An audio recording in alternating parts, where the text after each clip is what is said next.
Oh iya, Assalamualaikum warahmatullahi wabarakatuh. Apakah sudah terdengar ya suara saya adik-adik semuanya?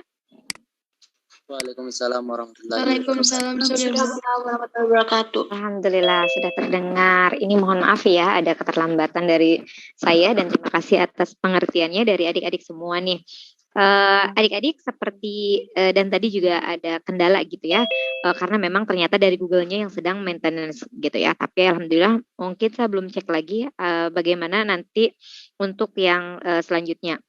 Nah, adik-adik semuanya, kita juga nanti akan beberapa dibahas. Nah, karena hari ini saya akan menjelaskan tentang ekonomi mikro. Kalau kemarin kan kita ekonomi mikronya permintaan, penawaran, kemudian juga elastisitas ya, termasuk juga keseimbangan gitu, dan konsep-konsep dasar di ekonomi.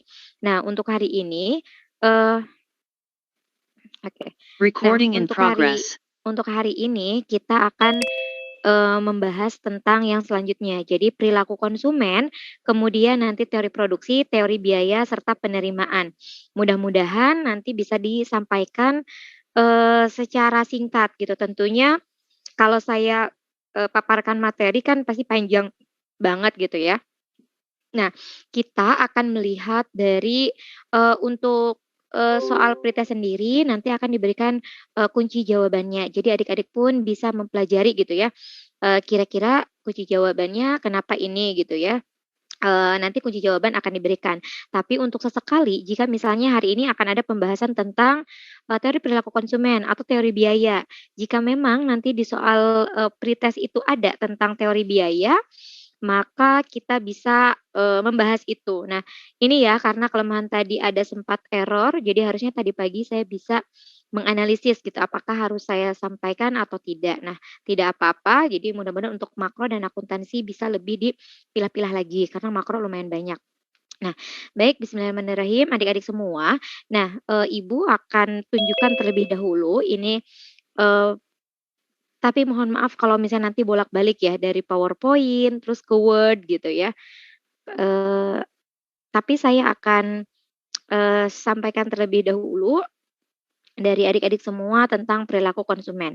Kemarin kita sudah membahas sebenarnya sekilas tentang perilaku konsumen itu ada yang pendekatan kardinal, ada pendekatan ordinal gitu ya, termasuk juga sebenarnya ada pendekatan preferensi terungkap nyata. Namun di dalam KSN ataupun KSM biasanya yang banyak ditanyakan untuk dua pendekatan, yaitu pendekatan teori tadi kardinal atau pendekatan kardinal dan juga pendekatan ordinal.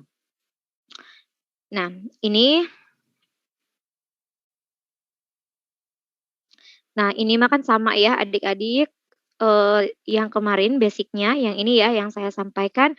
Jadi kalau ciri-ciri dari total, jadi adik-adik kalaupun dari kurva yang namanya total utilitas ataupun total production, dia itu cirinya akan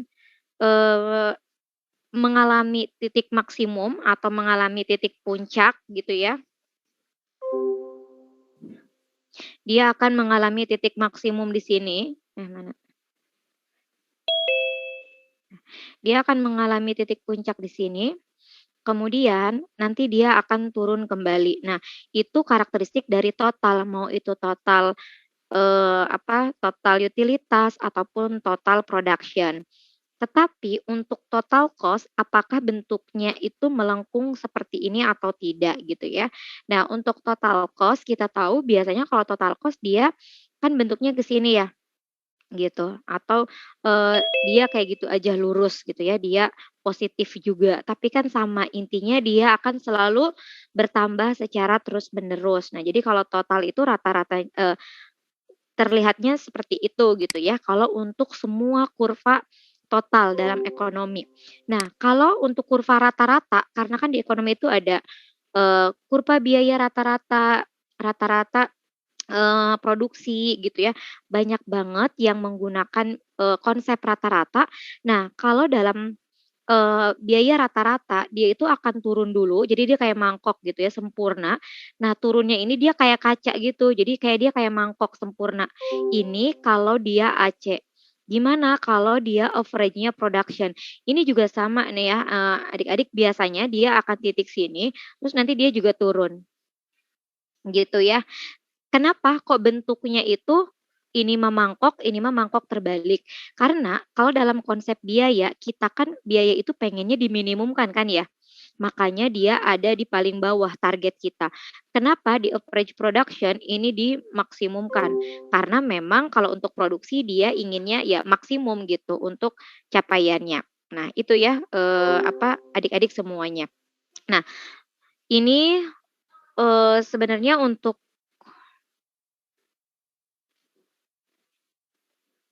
saya ingin tunjukkan saja, nah pendekatan kardinal ini kan biasanya pendekatan yang memang menggunakannya itu dia bisa diangkakan gitu ya. Jadi kepuasan itu ini ada beberapa asumsi gitu ya. Jadi kalau misalnya yang namanya kardinal, kalau kepuasan itu bisa diangkakan. Maksudnya diangkakan itu seperti apa?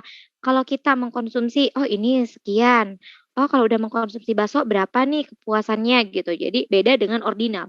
Kalau ordinal dari skala misalnya, enggak dari skala juga sih, pokoknya kita bisa mengangkakan. Makanya di sini juga ada konsumen rasional ini mah tetap sama gitu ya. Nah, ada juga kayak kalau misalnya gini, selain tadi ya ada diminishing marginal utility atau sama dengan kalau di teori produksi the law of diminishing marginal return, kayak gini, kenapa disebutnya ini dia ini, lihat nomor 4 constant marginal utility of money, artinya uang mempunyai nilai subjektif yang tetap. Maksudnya nilai subjektif yang tetap adalah jadi kalau misalnya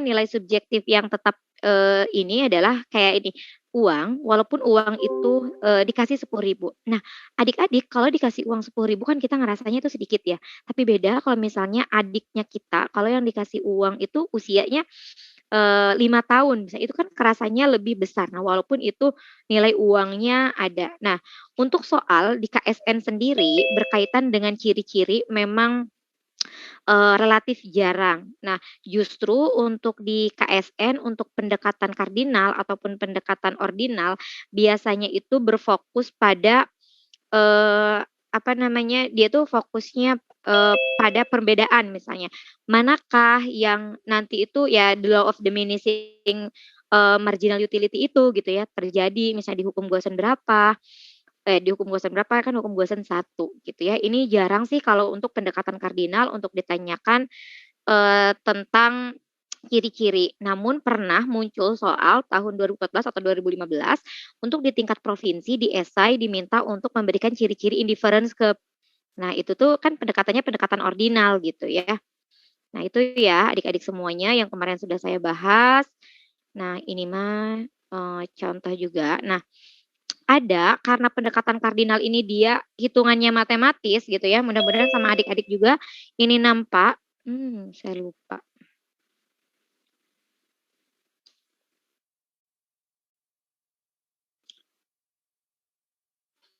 Nah, di sini sama adik-adik semua, kan ini itu, kita melihat, oh ternyata kalau keseimbangan satu jenis barang itu tercapai pada saat, keseimbangan satu jenis barang dan ada juga kasusnya 2 jenis barang.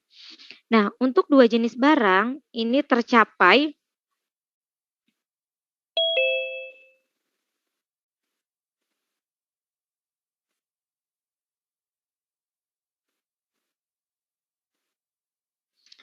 oke, suara saya masih ada ya? Ada, Bu. Oh ya, jadi keseimbangannya itu ada MUX sama dengan PX. Nah, ini adalah keseimbangannya. Ya, MUX sama dengan PX. Tapi adik-adik juga bisa kembali pada, basic ya yang kita tahu gitu. MU ini adalah sebenarnya kan tujuan. Jadi sebenarnya keseimbangan kita sebagai konsumen saat mengkonsumsi itu pada saat tujuan kita, yaitu kepuasan kita ini sebanding dengan apa yang kita korbankan kan ya. Gitu. Makanya kan kita mengorbankan apa sebagai konsumen? Kita mengorbankan uang. Nah, uang itu nanti akan dikonversi dengan harga barang kan. Makanya di sini kita bisa melihat, oh ternyata,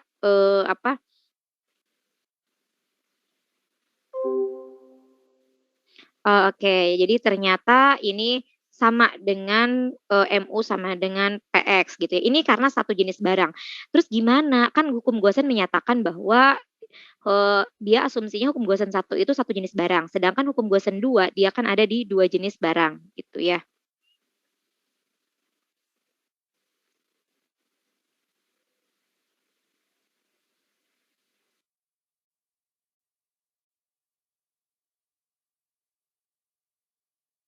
Nah, nanti keseimbangan satu jenis barang, tapi saya akan coba langsung ke keseimbangannya.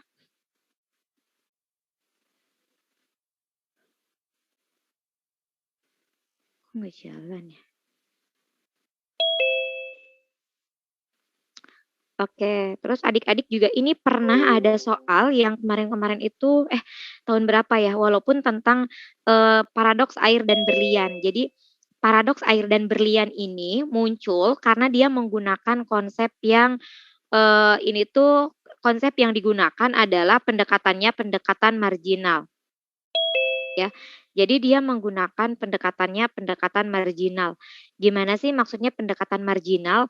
Jadi kan adik-adik tahu ya dari sejarah ekonomi, kalau misalnya, aliran ekonomi itu dari yang pertama, di aliran ekonomi itu dia kan ada, aliran klasik, kemudian selain aliran klasik ada juga aliran, Kinesian. Nah setelah aliran Kinesian itu muncul lagi aliran neoklasik. Jadi neoklasik itu adalah klasik yang baru, jadi masih muridnya Adam Smith tapi dia mencoba untuk memperbaiki gitu. Nah salah satu ciri yang paling menonjol dari aliran neoklasik adalah dia menggunakan pendekatan marginal. Jadi kalau misalnya dulu kan hukum Gosen nih, Gosen 1 itu mengatakan bahwa kalau kepuasan seseorang itu hanya dilihatnya kan dari total utilitas, eee, tapi nanti itu kan ada marginal gitu ya, ada marginalnya. Tapi kan kalau total utilitasnya tinggi juga toh ternyata marginal utilitasnya malah makin semakin menurun. Nah, di sini juga kenapa paradoks, jadi paradoks itu kan kayak berbalikan gitu ya. Nah, berbalikan harusnya kan itu air yang memiliki kegunaan lebih tinggi kan. Air itu TU-nya, air itu TU-nya kan lebih tinggi, tapi kenapa harganya lebih rendah? Tapi kalau, diamond itu apa sih, berlian ya. Kenapa? Kalau berlian kan total utilitasnya sebenarnya maksudnya kebermanfaatannya itu ya, nilai kegunaannya itu kan rendah, tapi kenapa harganya, dia malah tinggi. Ternyata ini tuh bisa terpecahkan, kenapa air harganya rendah dibandingkan dengan berlian, karena kita punya asumsi tadi ya, klasik ini mengatakan bahwa ya kan kalau seorang minum air ditambah terus-menerus gitu kan, bahkan air kalau berlebihan juga jadi barang ilit gitu ya, itu malah jadi menurunkan kepuasan. Tapi kalau berlian semakin ditambah, total kepuasannya bertambah, marginalnya pun semakin bertambah. Jadi ini terjadi karena memang konsepnya adalah marginal utilitasnya turun kalau orang mengkonsumsi, air. Tapi kalau misalnya dia mengkonsumsi berlian atau memiliki berlian, maka yang terjadi marginal utilitasnya itu menjadi naik. Nah, sebenarnya sih itu aja sih, kenapa, ada paradoks antara air dan berlian, itu bisa diselesaikan dengan pendekatan marginal yang ada di kardinal ini, gitu. Nah, tapi ini juga pernah sekali aja ya ada soal tentang, apa, itu pun lama gitu, kalau ke sini-sini, nggak ada. Jadi kalau ke sini itu adik-adik kayak tadi ya, mengetahui, eee, grafik tapi harus dideskripsikan, gitu. Kalau untuk KSN. Nah selanjutnya ini ada keseimbangan 2 jenis barang, nanti nah ini ada pendekatan matematisnya. Ini saya nggak tahu kenapa pada saat saya mau slideshow tampilannya ya adik-adik slideshow tidak? Oh saya lihat di chat. Mmm. Oh, oke, nggak apa-apa lah ya, mudah tapi di saya sih satu lagi nggak kelihatan jadi slideshow ya? Mmm,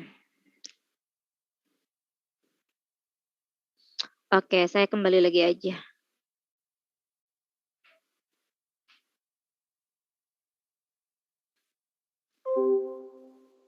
Oke. Nah, ini ada pendekatan mungkin saya akan besarkan saja. Jadi kalau pendekatan, kardinal memang kalau di soal Jadi adik-adik, kalau di tingkat kabupaten itu lebih ke pemahaman konsep. Kalau di tingkat provinsi memang biasanya kita, makanya kan suka ada hitung-hitungan yang lebih.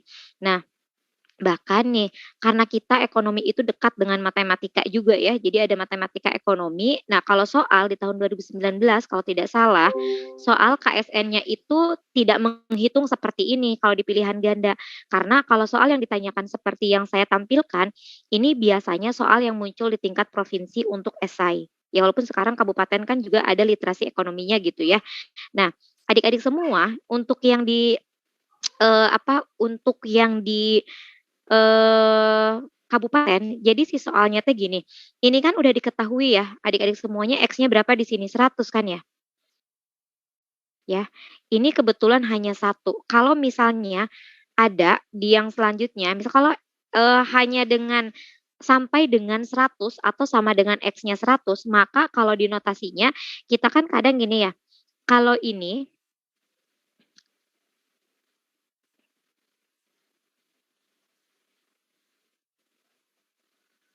kemudian ini. Nah, untuk menunjukkan angka bahwa, X-nya sama dengan 100, jadi kan nanti dia ini suka bikin, apa namanya, soal ya, bisa 0, mmm, eh, salah saya ya, ini X misalnya ya, salah salah, tunggu ya, saya nih yang salah.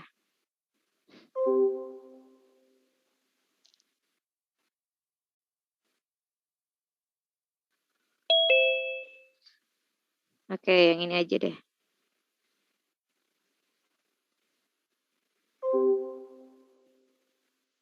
Ya, saya misal 0 sama dengan ini, atau 0, eee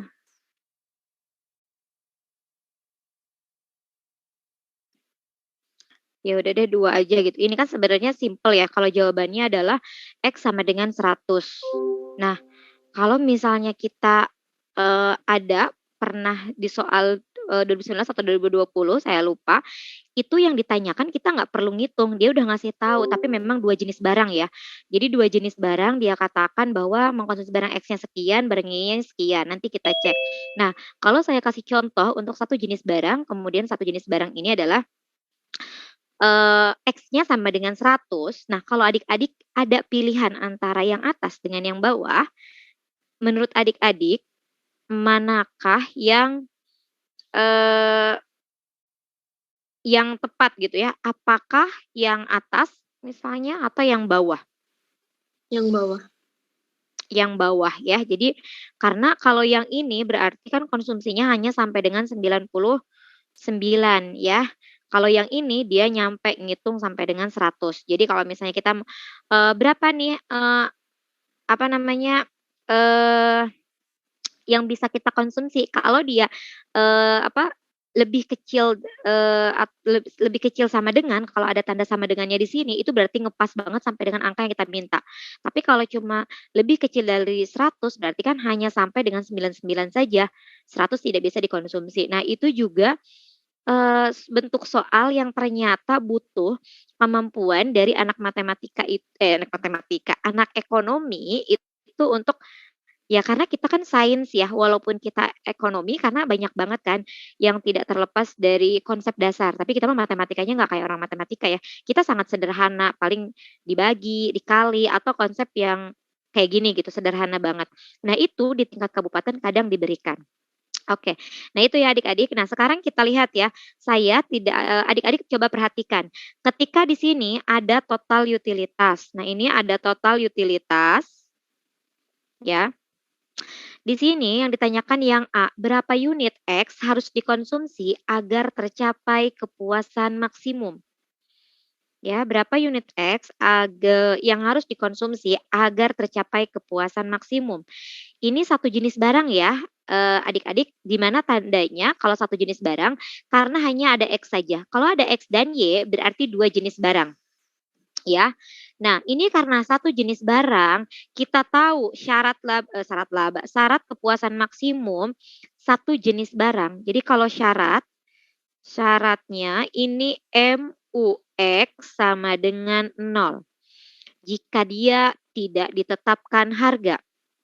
Tapi keseimbangannya, jadi kalau ini syarat, kalau ini keseimbangannya MUX tadi sama dengan PX.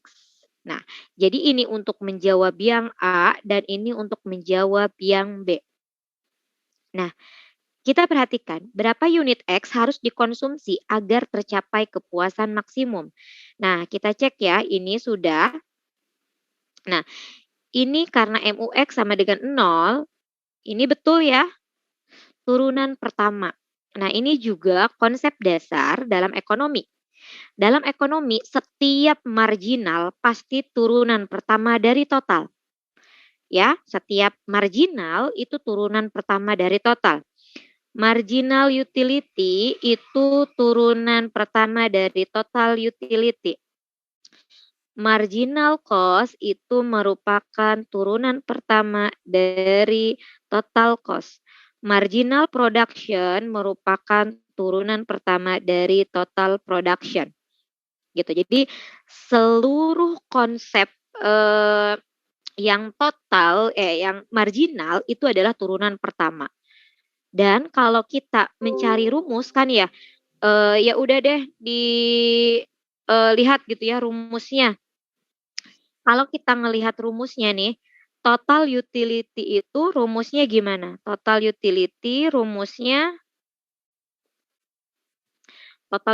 itu rumusnya adalah saya ke sini kan ya, total utility TU sama dengan delta. Delta apa? Maaf, MU maksudnya ya, kok TU sih. MU itu sama dengan juga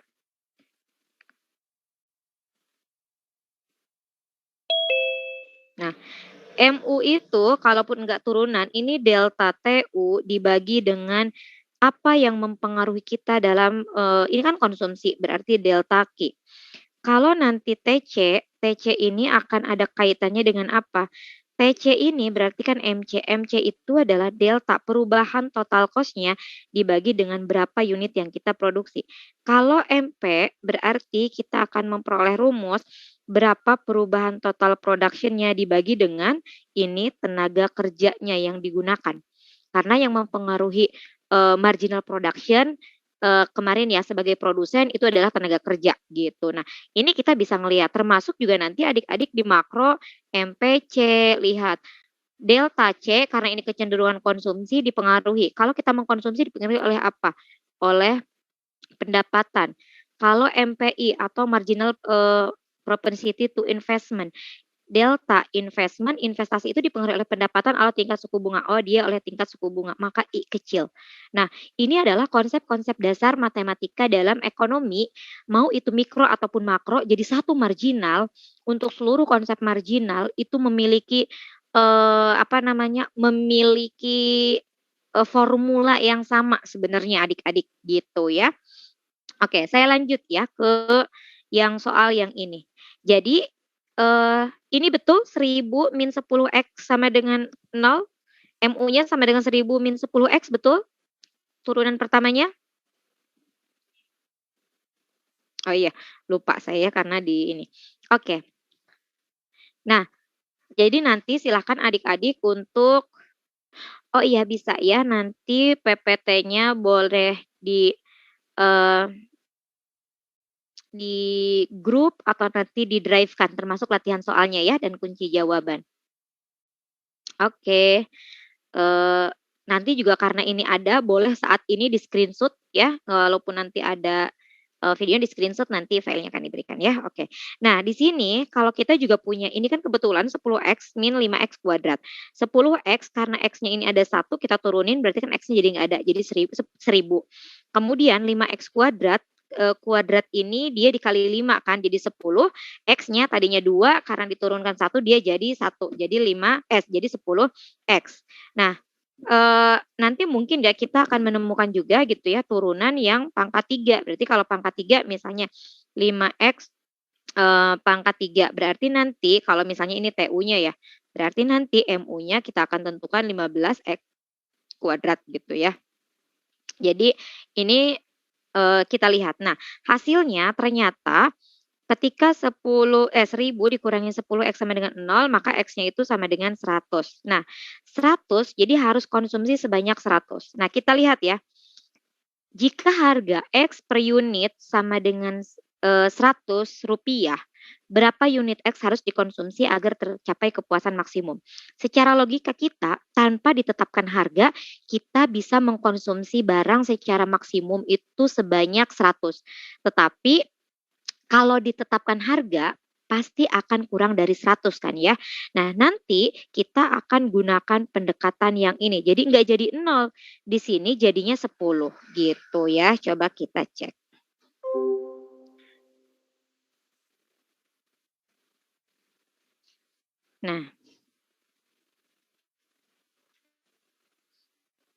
Nah, jadi akan kelihatan ya. Oke, nah ini sudah terlihat ya, sudah nampak oleh adik-adik, sehingga nih dia yang PX tadi dikatakan Rp100. Kita masukkan karena PX-nya tadi ya 100, sehingga ketika ditetapkan harga 100 per unitnya, kepuasan kita tuh jadi turun. Ya iyalah ya, barang gratis gitu kan kita, kalau gratis mah kepuasan teh ya puas karena pengorbanan kita kan sedikit. Tapi kalau ada ditetapkan harga, berarti kita harus mengeluarkan uang. Ternyata maksimum pun yang bisa kita peroleh itu hanya sebanyak 90. Nah, bagaimana total kepuasannya? Ya ini total kepuasannya bisa kita lihat gitu ya, dimasukkan. Tadi juga sama ya, kalau yang 100 tinggal X-nya diganti jadi 100. Karena ini 90, maka X-nya diganti dengan 90. Kalau tadi 50.000, sekarang total kepuasannya hanya menjadi 49.500. Nah, itu ya adik-adik, ini contoh saja yang pendekatan kardinal. Nah, ini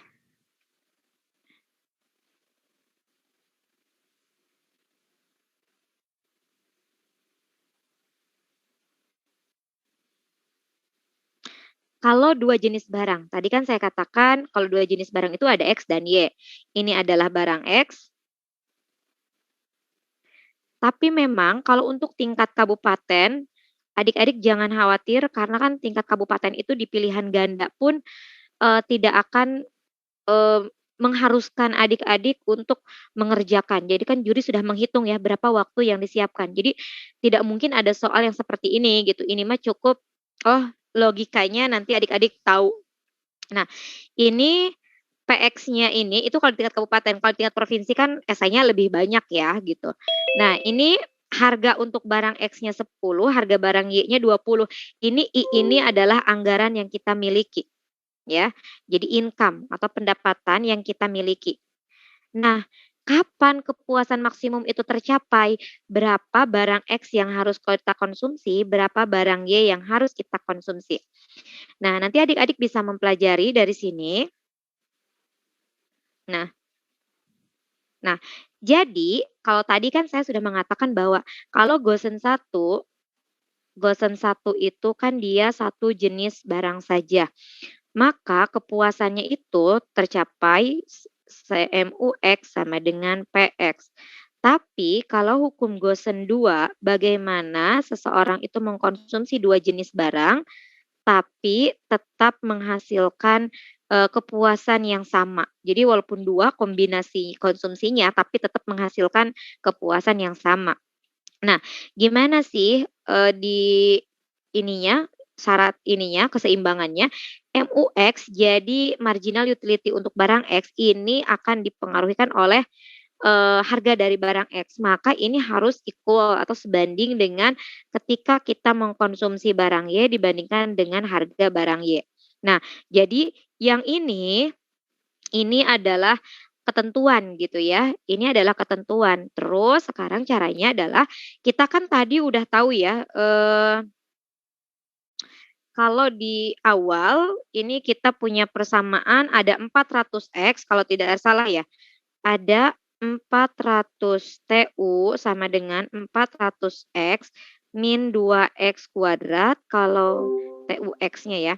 TUY-nya itu sama dengan kayaknya ya 600X min 3X kuadrat. Kan gitu ya. Nah, Sekarang karena ini MU itu kan tadi turunan pertama. Ya, ini juga sama, MU-nya turunan pertama. Berapa harga barang X tadi udah ditentukan di awal di soal 10, kemudian harga barang Y juga 10. Nah, gimana bisa menemukan yang ini? 8.000 min 80X, ya kan kita tinggal kali silang ya. Silahkan mau yang ini dulu gitu ya, misalnya ini yang pertama baru yang ini. Kan boleh ya, yang penting kan ada sama dengannya. Nah, ini udah diperoleh, kemudian kan yang sama 8.000 sama 6.000 kan sama ya, posisinya mereka. Sehingga diperolehlah disederhanakan jadi 80X min 60Y sama dengan 2.000. Ini adalah persamaan yang pertama. Jadi ini adalah untuk syarat kepuasan. Ya, ini adalah untuk syarat kepuasan. Sedangkan kalau yang bawah ini adalah fungsi anggaran. Adik-adik, fungsi anggaran itu fungsi anggaran itu harus di hafalkan enggak? Kan tapi kelihatan ya. Duit kita yang 800 tadi, duit kita kan 800. Itu harus cukup beli barang X sama beli barang Y. Sedangkan barang Y harganya 20, barang X harganya 10. Kan kita sudah mikir ya, duitnya cuma 800 nih, harga barang X 10, harga barangnya 20. Kita kan punya banyak banget kombinasi kan ya. Adik-adik tentunya punya banyak kombinasi. Mau X-nya 10, berarti nanti jadi 100. Gak bisa ya kalau itu. Misalnya X-nya 20, berarti kan kalau X-nya 20, berarti jadi 200. Nyisa duitnya 600. Oh, Y-nya berarti jadi 30, jadi 600. 600 sama 200 kan pas 800. Tapi banyak kombinasi, bisa jadi yang 30, bisa jadi yang 40 itu X. Terus yang Y-nya cuma 20, jadi banyak banget kombinasi itu. Nah, karena kita nggak tahu mana yang paling akan menghasilkan kepuasannya yang maksimum, maka selanjutnya kita akan mengeliminasi dan nanti mensubstitusikannya gitu. Ya.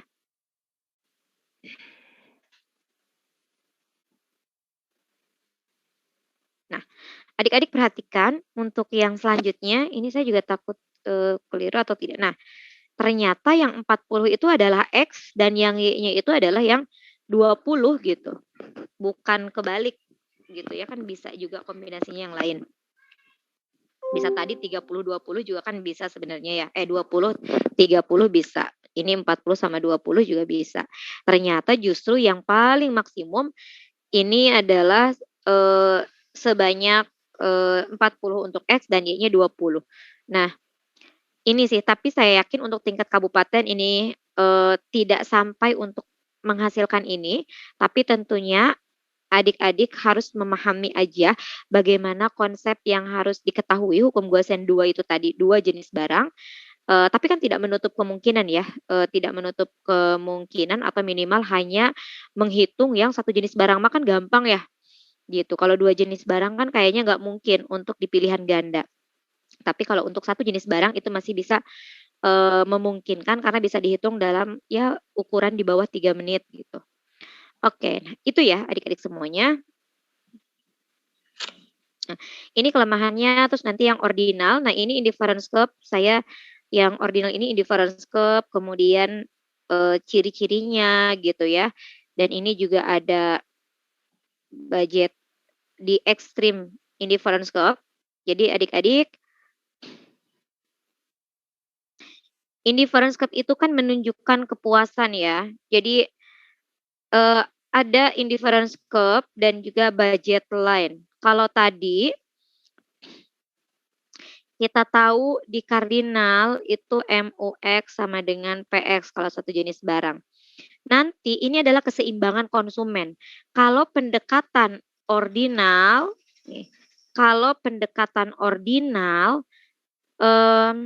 pendekatan ordinal itu keseimbangan konsumen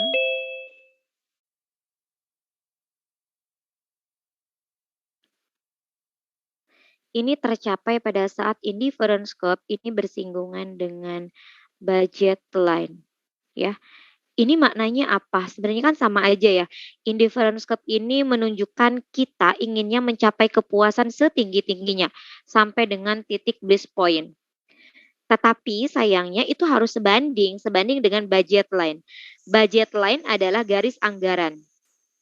Ya, nanti fungsinya juga sebenarnya sama kayak yang ada di tadi pendekatan kardinal untuk fungsi anggaran. Hanya bedanya kalau pendekatan ordinal ini, jadi yang namanya kepuasan itu nggak bisa diangkakan. Kayak tadi ya, oh kita itu puas kalau ngekonsumsinya barang X-nya 20, barang Y-nya 40. Oh kalau indifference curve mah nggak gitu. Jadi kalau kepuasan itu justru diukurnya dengan skala. Sangat puas, puas, kurang puas gitu. Jadi nggak bisa diangkakan. Karena kalau diangkakan, siapa tahu misalnya nih, kita makan apa ya, dukuh misalnya ya. Tadi makan dukuh, saya nggak suka dukuh misalnya. Kemudian, eee siapa, Gazi misalnya, Gazi ini suka banget dukuh. Padahal menurut pendekatan kardinal, itu tuh kalau misalnya makan dukuh yang akan menyebabkan, kepuasan maksimum itu kalau makan dukuhnya 50 loh gitu ya. Nah, itu kalau menurut, kardinal, mau saya yang makan, mau Gazi yang makan, itu pokoknya itu maksimum kepuasannya gitu ya. Tapi kalau menurut ordinal ya nggak bisa kayak gitu ya, yang ada tuh cuma diskalakan gitu. Mungkin walaupun punya perbedaan gitu ya, saya 20 tapi menurut saya, udahlah 20 juga udah cukup gitu ya, kenyang gitu. Nah, sedangkan menurut Gazi yang emang suka banget gitu ya terhadap dukuh misalnya, "Aduh kalau 20 mah masih kurang, saya mah kalau sangat puas itu kalau udah makan 50," gitu. Jadi itu ya, kenapa kardinal itu akhirnya Gosen ini apa, di eee, dikritik gitu ya, "Oh nggak bisa, kalau kepuasan orang nggak bisa diukur dong, nggak bisa sama." Makanya si Higgs ini ya udah deh pakai pendekatan, grafis, pendekatan ordinal di mana indifference curve sama budget line. Tapi, eee, buat keseluruhan ini masih sama. Nah, soal-soal yang biasanya ada di KSN ini memang di tingkat kabupaten biasanya yang pertama, eee, kadang ada soal yang menanyakan tentang ciri. Gitu ya, menanyakan tentang soal cirinya, kemudian ada juga pernah kalau zaman dulu, tapi 2014, 2016 karena saya, lebih sering lihat dulu tuh ya, untuk yang indifference curve itu yang tentang budget line. Bahkan budget line itu bergeser atau berotasi, itu pernah ada di soal. Kalau sekarang itu lebih ke keseimbangan konsumennya gitu ya yang ditanyakan, atau kadang menanyakan tentang, ciri. Jadi salah satu ciri, jadi diidentifikasi ya, jadi diidentifikasi manakah yang merupakan ciri-ciri atau yang bukan merupakan ciri dari indifference curve. Ya, apakah saling berpotongan atau tidak saling berpotongan, atau dia itu cembung. Nah, kalau kayak gini cembung apa cekung ke titik origin?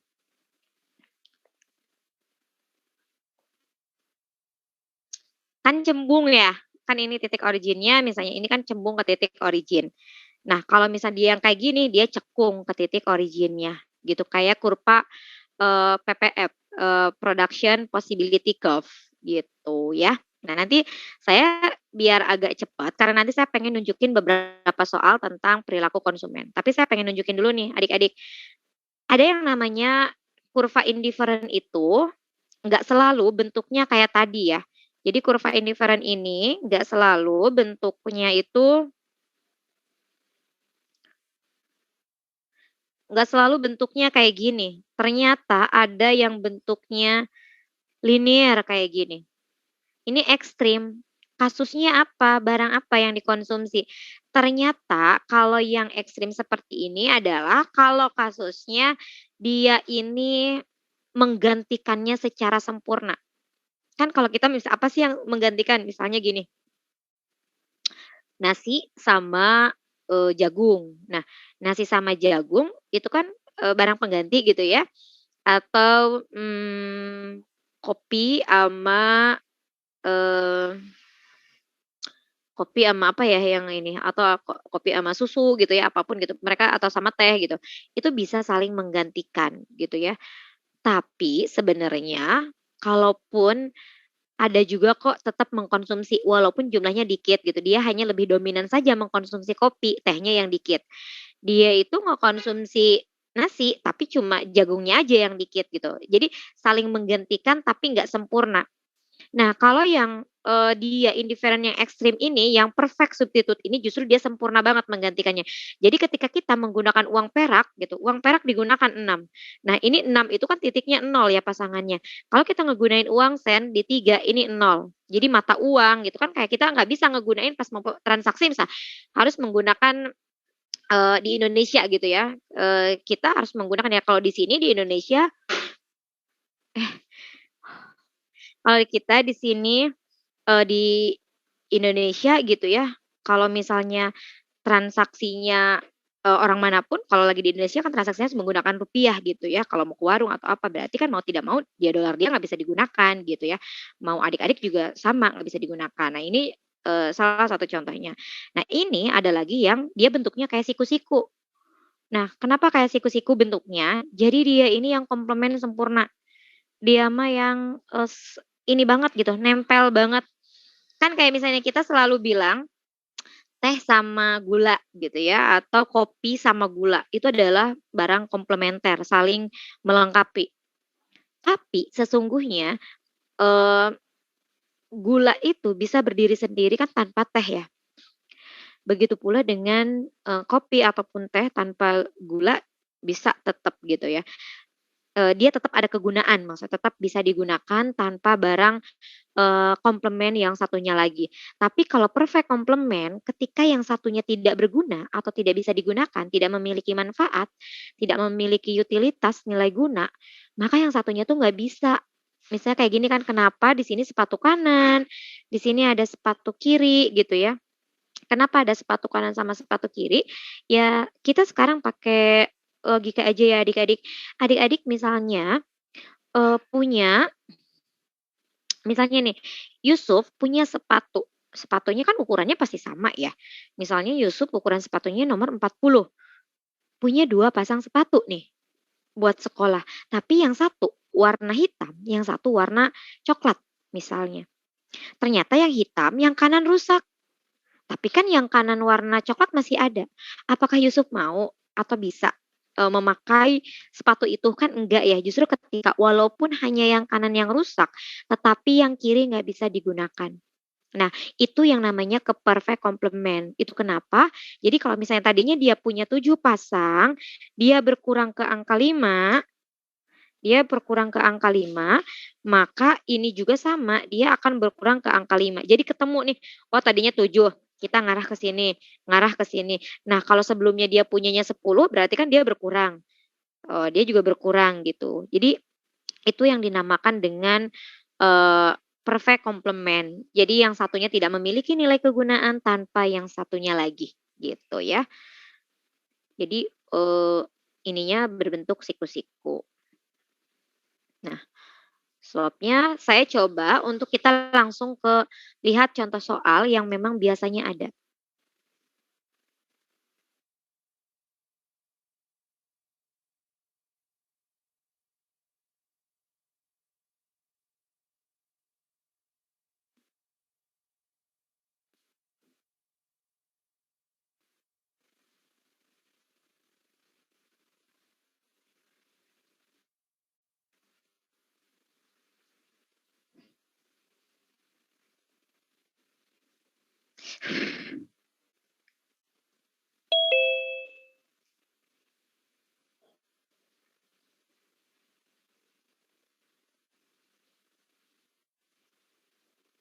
Sebentar ya, saya coba.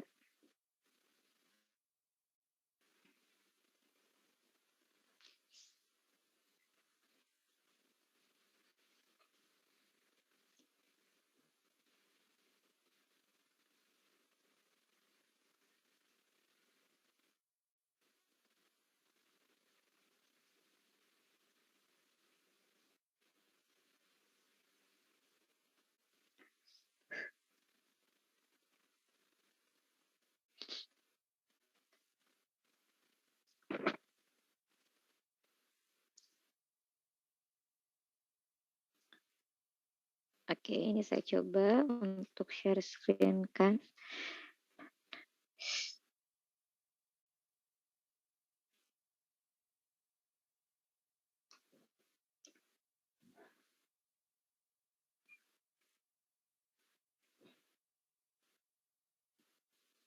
Kurang besar kah? Oke.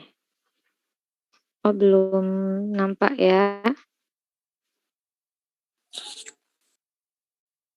Oke, belum muncul ya. Oke, sudah muncul ya. Nah, adik-adik perhatikan nomor 13, nomor 14 ataupun 15, adik-adik bisa menjawab sih. Kalau seingat saya, adik-adik bisa, nyoret gitu ya, seingat saya. Tapi kalaupun enggak, nggak apa-apa, kalau bisa ngetik, adik-adik bisa mengetikkan, jawabannya, yang mana aja yang adik-adik tahu, kira-kira menurut adik-adik, dari nomor 13, 14, 15, saya beri waktu adik-adik mengerjakan 5 menit, mengerjakan waktu 5 menit. Apakah adik-adik, tahu jawabannya? Hanya satu saja, 2 ataupun 3? Tidak apa-apa, silahkan.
Oke, ini sudah ada yang menjawab ya, ada yang nomor 13, ada juga yang nomor 14. Ada juga mungkin, karena terkendala juga ya untuk chat atau, eee, untuk nyoret juga terkendala. Tapi tidak apa-apa. Oke, udah ada 3 orang nih, nggak apa-apa ya, ada yang 13-nya sama 14-nya. Oke, kita cek ya adik-adik semuanya. Nah, tadi kita itu belum, ngebahas juga ya sebenarnya kurva permintaan itu diturunkannya dari kurva apa. Nah, adik-adik ini adalah kurva PCC. Ya, tadi jawabannya betul sekali, kurva PCC. Apa sih singkatan dari kurva PCC? Kalau yang kurva ICC apa? Jadi kalau kita runutkan, kita kan punya kurva ya. Ada kurva IC bentuknya kayak gini.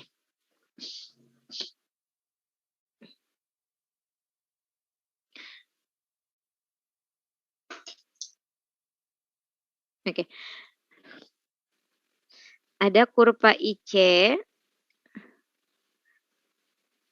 bentuknya kayak gini kan ya adik-adik. Kemudian ada budget line. Jadi mereka awalnya masing-masing gitu ya. Oke, ini karena 2, misal kalau 1 juga nggak apa-apa. Misal ini ada kurva budget line. Nah, dari perpaduan keduanya ini, mereka ketemu jadi keseimbangan konsumen. Ya, jadi keseimbangan konsumen di mana di mana indifference curve-nya itu sama dengan budget line. Atau dengan kata lain, kita punya 2 nih indifference curve, tapi ternyata yang pas dengan budget kita hanya di indifference curve yang pertama. Ini adalah keseimbangannya. Gitu ya, ini adalah keseimbangannya. Nah, yang selanjutnya adalah selain keseimbangan gitu ya, ini adalah keseimbangannya, ternyata keseimbangan konsumen ini bisa berubah. Berubahnya karena apa? Dia bisa berubah karena perubahan harga, maaf kok merah ya. Karena kan adik-adik juga sebenarnya tahu ya, ada perubahan dalam, budget line, bisa bergeser ataupun bisa berotasi. Jadi di sini, ini ada yang berubah karena perubahan harga dan bisa juga karena perubahan pendapatan. Ya kan? Secara logika juga misalnya kita gini, oh, tadinya dengan uang 100.000 itu gitu ya, tadinya uang 100.000 itu bisa kebeli 2 buku gitu ya, misalnya bukunya 25 ribuan dan 2 kaos, misalnya 25 ribuan juga gitu ya, dengan harga masing-masing ini, 25. Oh, 25, ya udah. Ini juga sama, masing-masing 25, ribu ya semuanya. Nah, tapi kan bisa berubah. Kita tadinya bisa memperoleh 2 kan masing-masing, tapi kan ini bisa berubah ya.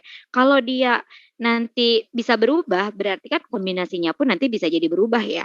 Gimana kalau ternyata harga buku naik? Kalau harga buku naik jadi 50.000, ya bukunya cuma bisa belinya 1 dengan uang kita asumsinya tidak berubah. Oke, harga buku, harga kaos gak berubah, gak naik, gak turun. Tapi duit kita nambah nih sekarang jatahnya jadi 200.000. Berarti kita bisa memperoleh 4 buku dan 4 kaos gitu. Itu secara logika kita gitu ya. Nah, nanti kalau secara grafis perubahan keseimbangan konsumen ini tadinya kan dia punya 1 titik aja ya, karena dia tidak mengalami perubahan 1 titik. Tapi oh my god. Tapi setelah dia mengalami perubahan, misalnya sekarang kalau berubah harga nih, kalau berubah harga, dia akan jadi gimana? Dia akan menjadi namanya, oh gini aja, PCC. Jadi PCC itu adalah Price Consumption Curve. Jadi kurva konsumsi harga gitu ya. Mana? Price Consumption Curve, kurva harga konsumsi ya, mohon maaf. Atau nanti coba deh dicek, saya takut keliru nih buat ininya, bahasa Indonesianya ya. Tapi intinya kan kita lihat dari P ini I-nya kan income ya. Jadi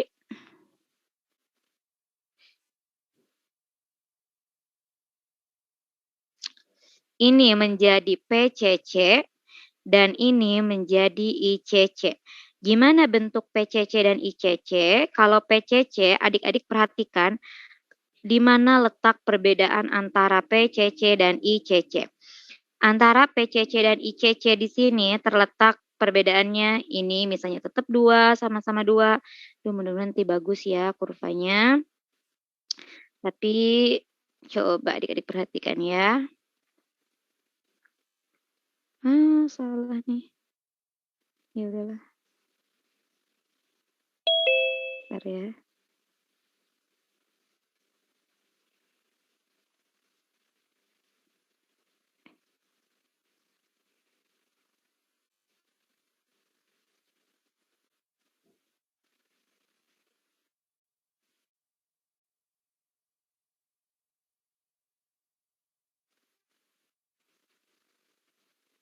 Nah, sekarang kan kita memiliki 2 titik masing-masing. Ini titiknya di sini, ini di sini, ini di sini. Kok ini nggak ada? Nah, adik-adik perhatikan, apa yang beda dari PCC sama ICC? Sama-sama indifference curve-nya ada 2, sama-sama budget line-nya juga ada 2. Dan memiliki lebih dari 1 titik keseimbangan.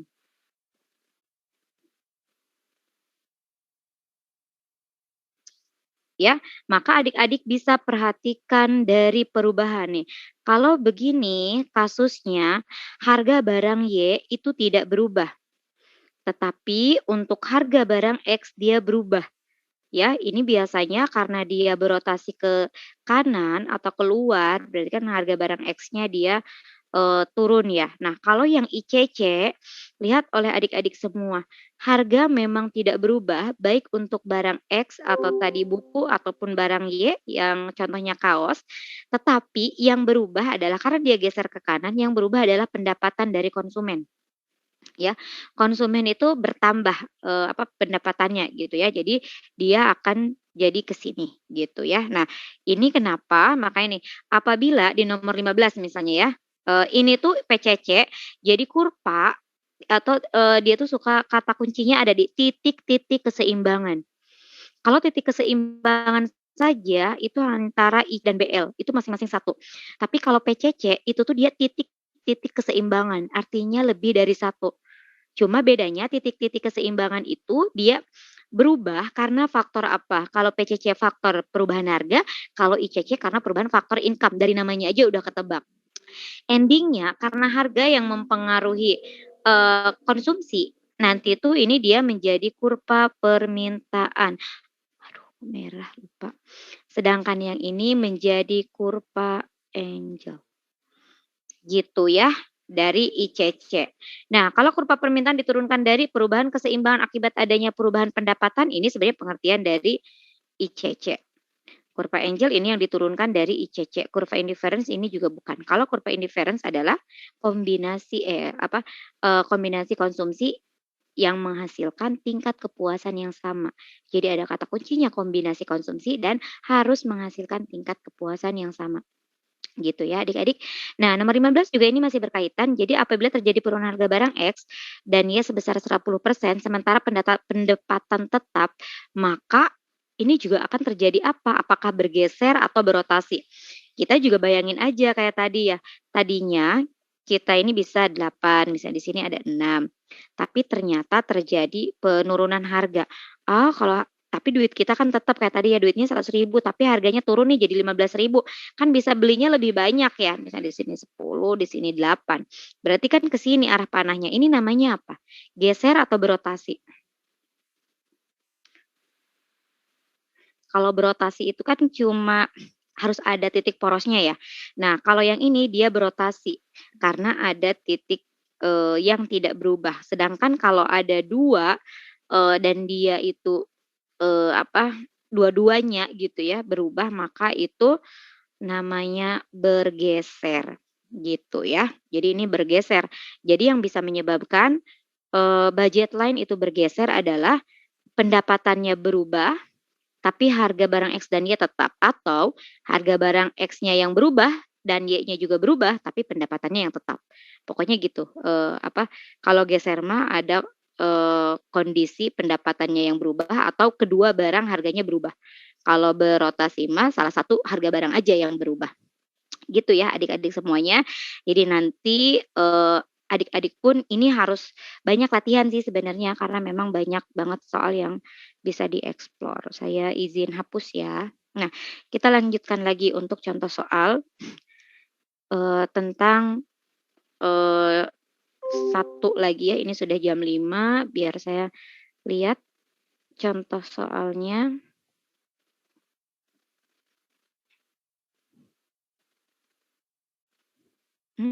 Lupa saya nih.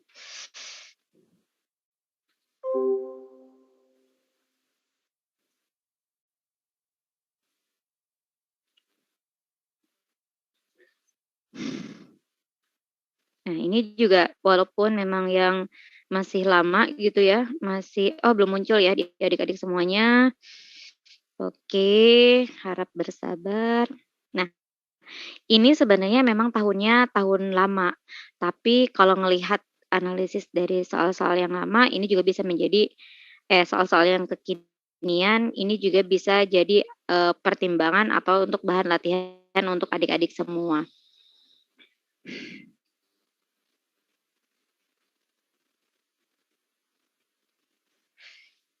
Belum muncul ya? Belum, Bu. Nah. Oke, saya coba. Jaringannya stabil.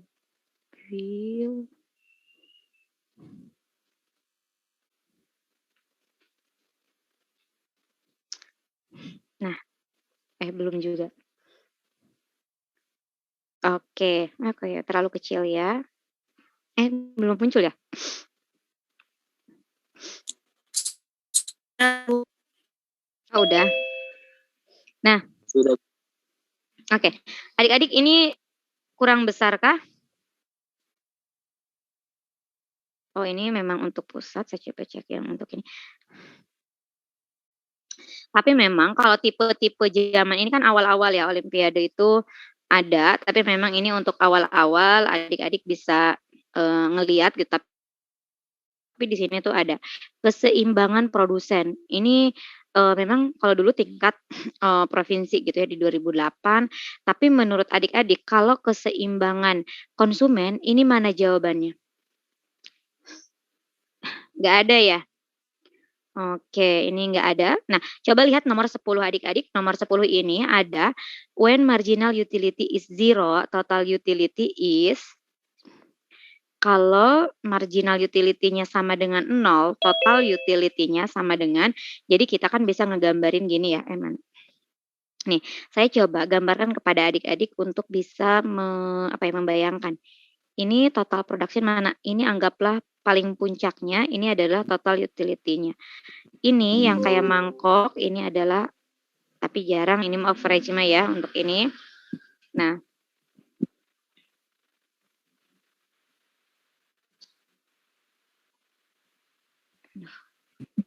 oke, saya lanjutkan. Nah, adik-adik, maka ketika ini kan ada ya, maka biasanya tuh kayak gitu. Ini adalah marginal utilitasnya. Jadi dari soal nomor 10 ini, kayak gini loh gambarannya. Jadi kalau kita tahu katanya, kalau saat marginal utility-nya sama dengan 0, marginal utility-nya sama dengan 0, total utility-nya apakah 0 juga? Apakah lagi turun? Nah, atau lagi, ini kan dia naik nih. Dia naik, ini maksimum, ini turun. Jadi ini increasing, ini decreasing. Ini maksimum.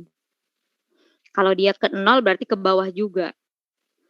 Jadi kalau dia 0 begini nih gambarnya. Gitu juga. Tapi tetap di atas marginal. Gitu gak? Mana jawabannya yang tepat menurut adik-adik?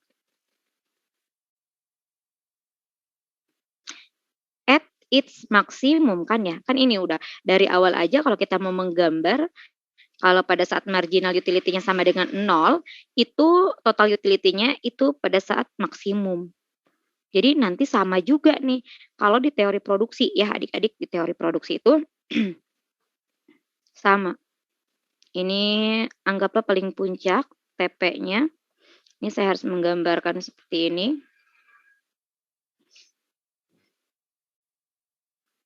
Oke, sebentar. Nanti ini juga sama. Ini kalau maksimum, kemudian nanti ada titik yang optimumnya gitu ya, di mana kalau yang optimum itu dia akan saya ini gitu, ini rata-rata lah ya, ini AP, ini MP. Jadi ini adalah saat maksimum. Ini kalau saat MP sama dengan AP, ini produksi optimum gitu. Nah, itu kalau dari contoh soal nomor 10. Nah, ini kan memang dulu OSN tingkat provinsi tahun 2008 ketika 3 tahun pertama ada OSN. Tapi kan sekarang juga di tahun 2019 misalnya ada yang ditanyakan kita harus menggambarkan tentang kurva PPF gitu ya. Oke. Nah, ini adik-adik coba kalau misalnya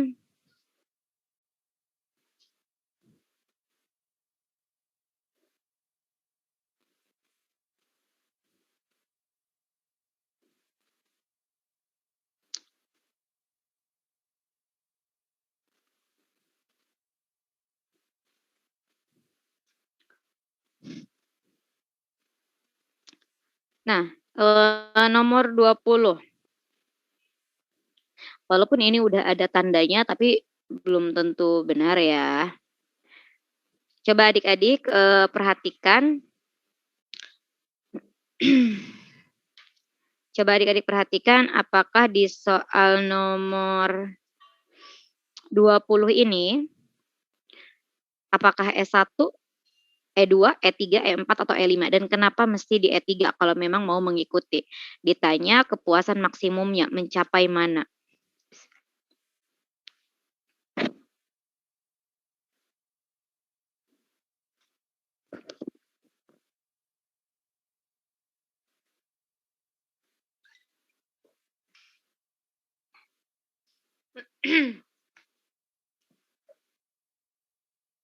Oke. Oke. Coba kita cek. Karena IC bersinggungan dengan BL, betul ya. Jadi kita tuh bisa banget cuma dari ngecek, oh mana. Kan memang ini distractor ya. Ini tuh distractor. Kita kan fokus mana. Ini IC-nya. Ini budget lainnya. Menyentuh kemana? Kan menyentuhnya ke sini ya. Di E3. Kalau di E5, dia cuma sendirian, gak ada pasangan. Kalau seimbang itu harus ya ada 2. Terus ini juga sama. Tapi kan Bu ini di sini. E2 juga sama ketemu. E2 juga kan ketemu sama apa? Sama antara IC dan BL-nya itu. Kenapa? Kok enggak disebut sebagai keseimbangan? Nah, keseimbangan itu harus bersinggungan. Jadi kalau bersinggungan itu ngepas banget ketemunya. Kalau ini kan berpotongan ya.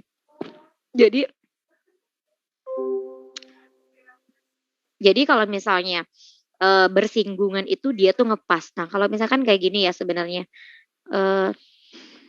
karena saya juga suka salah sih nulisnya nih. Nulis ngegambar. Ini tuh kayak cuma 1 titik, ini tuh bersinggungan. Tapi kalau misalnya yang dari sini kan dia itu nggak ngepas banget gitu loh. Kadang juga bisa gini, banyak juga kita kan aduh gimana ya? Kita juga bingung untuk menentukan mana yang paling. Jadi kan ini ada titiknya ya. Titiknya. Nah, kalau di sini kan dia ada di titik yang sebenarnya dia belum ada di ini kan juga sama bisa kombinasi E2 itu kan kombinasinya berapa dengan berapa. Jadi ini pun selain kalau mau tetap diadakan misalnya ini 5, ini 10 gitu itu bisa, tapi kan agak repot gitu ya. Oke, nah itu ya adik-adik betul sekali. Nah, saya rasa ini sih ya yang bisa adik-adik pelajari ataupun nanti tentang perilaku konsumen. Intinya kalau perilaku konsumen itu diperhatikan betul tentang yang ordinal terutama, karena ordinal itu indifference ke budget line dan nanti akan berkaitan dengan penurunan dari kurva permintaan. Nah, sekalian juga ya, kalau kurva permintaan itu diturunkan dari kurva PCC, artinya dari teori perilaku konsumen kan ya, yang ada indifference curve sama budget line, keseimbangannya. Kalau kurva penawaran itu diturunkan dari mana? Nah, berdasarkan konsep map kemarin, kurva penawaran itu kan sebenarnya diturunkannya dari konsep tentang teori produksi dan juga teori biaya. Nah, jadi kalau kurva penawaran itu diturunkannya dari kurva biaya, tapi kurva biaya yang bagian mana? Gitu ya adik-adik. Jadi kalau misalnya kita tahu kan ya, ini adalah AC. AC itu saya harus menggambarkan kayak mangkok. Ini AC, jadi adik-adik gambarin AC. Nah, dia naik lagi kayak cermin gitu. Ini adalah AC. Kemudian kalau adik-adik mau melihat yang MC, itu tuh MC tuh patokannya harus selalu memotong titik terendah AC gitu ya. Nah, ini memotong titik terendah AC. Nah, kalau misalnya sudah memotong titik terendah AC, nah di sini adik-adik akan melihat gitu ya. Dari mana saja? Nah, sebelum ada AC juga ada yang namanya AVC. AVC itu kan selalu ada di bawah ya. Ini juga sama bentuknya. Mudah-mudahan ini juga kayak mangkok tapi dia posisinya selalu ada di bawah AC. Nah, dari manakah kurva permintaan itu diturunkan? Kurva permintaan diturunkan ketika MC menyentuh titik AVC, menyentuh titik AC sampai terus ke atas. Ini adalah dari mana asal muasalnya kurva penawaran ya. Jadi kurva penawaran itu terbentuk ketika marginal cost-nya bertemu dengan average variable cost, kemudian nanti ketemu sampai dengan dia ketemu dengan average cost gitu ya. Sampai dengan ke atas itu adalah kurva penawaran. Makanya kan nanti kurva penawaran kita tahu bentuknya kan kayak gitu ya. Gitu. Ini adalah supply gitu ya. Jadi dia akan mengikuti gitu. Jadi 2 titik. Kalau permintaan kan dia karena dari titik harga gitu ya yang berubah. Nah, kalau di sini karena ada biaya, ada komponen biaya yang ada minimumnya gitu dan ada average dan juga average cost dari total cost-nya dan juga ada untuk variabel saja. Nah, itu ya adik-adik semuanya. Nah, saya coba cek dari yang kemarin, kita coba cek soal ya, karena teori produksi, teori biaya. Saya coba cek. Ini maksudnya cuma gambaran aja, nanti kalau filenya kan bisa adik-adik pelajari ya, atau mungkin sebenarnya udah punya juga.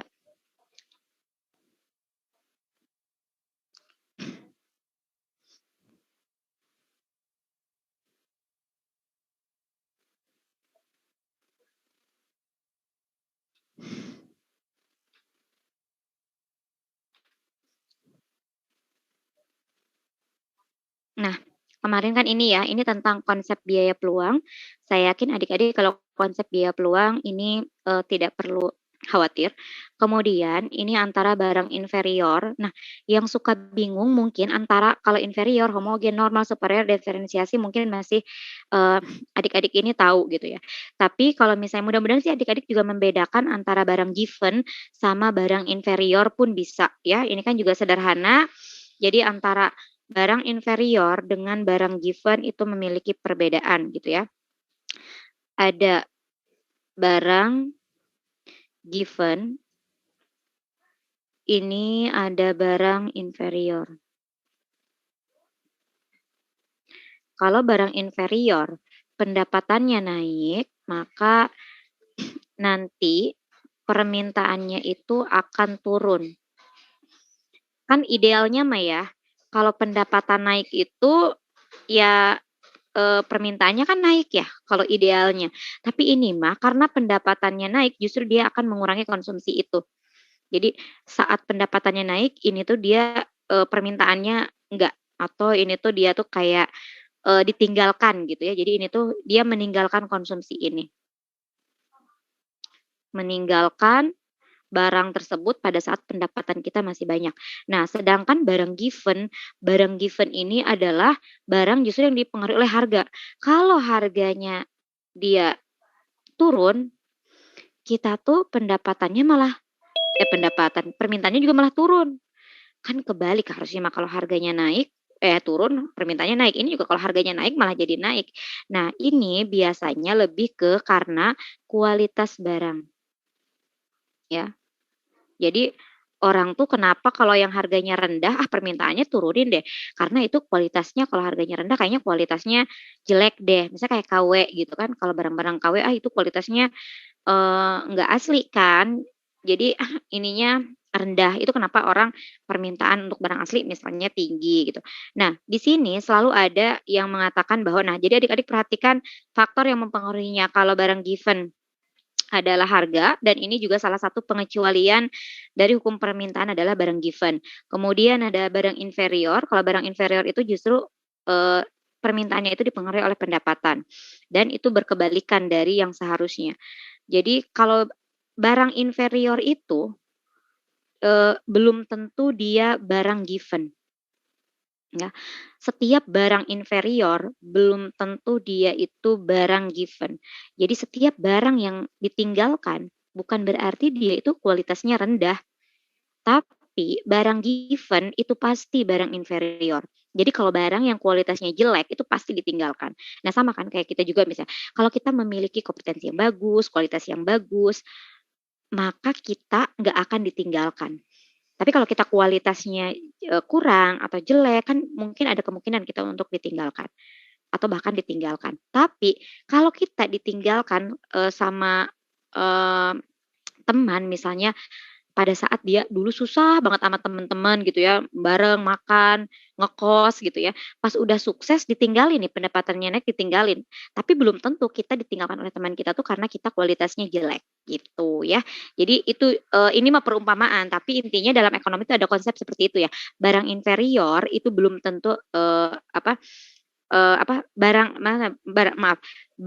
inferior itu dia itu belum tentu barang given, tapi kalau barang given itu pasti barang inferior. Nah, itu ya. Oke, saya izin hapus. Nah, kita cek lagi, itu kan saya suka nggak konsen ya. Nah, ini juga nanti silakan kalau tentang ekonomi profit itu mah sama ya. Nah, ini tentang titik keseimbangan. Ini tadi ya, ordinal utility, kepuasan mencapai maksimumnya saat apa? Suatu perusahaan berada pada kondisi rugi. Nah, ini saya mau ngomongin tentang langsung ke konsep produsen ya, pendekatan produsen, ada teori produksi, teori biaya, kemudian juga ada penerimaan, termasuk kondisi kita tahu di sini ya, kondisi perusahaan. Kondisi itu bisa memperoleh BEP, atau kalau adik-adik baca dari sumber bukunya Pak Pratama Raharja, itu BEP itu biasa disebutnya sebagai laba normal. Kemudian ada juga kondisinya laba ya, atau disebutnya laba supernormal. Jadi nanti jangan kaget kalau laba normal sama laba supernormal apa bedanya. Nah, kalau yang ini ada kondisi dia rugi, tapi rugi ini sendiri ini bisa kebagi jadi 2. Apakah kalau udah mengalami rugi kita masih bisa lanjutkan usaha kita atau udah stop gulung tikar?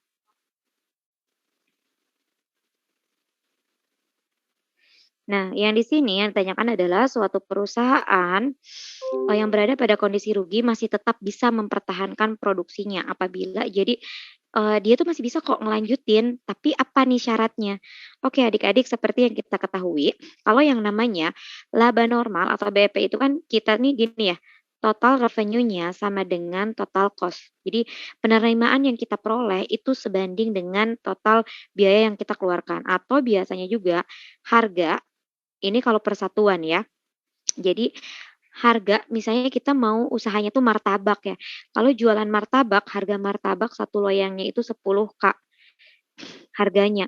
Pas kita ngebuat si martabak itu 1 loyang totalnya itu sama 10K juga gitu ya, 10.000 juga. Oh, berarti kita dalam kondisi, BEP gitu ya. Nah, yang selanjutnya adalah kalau laba supernormal.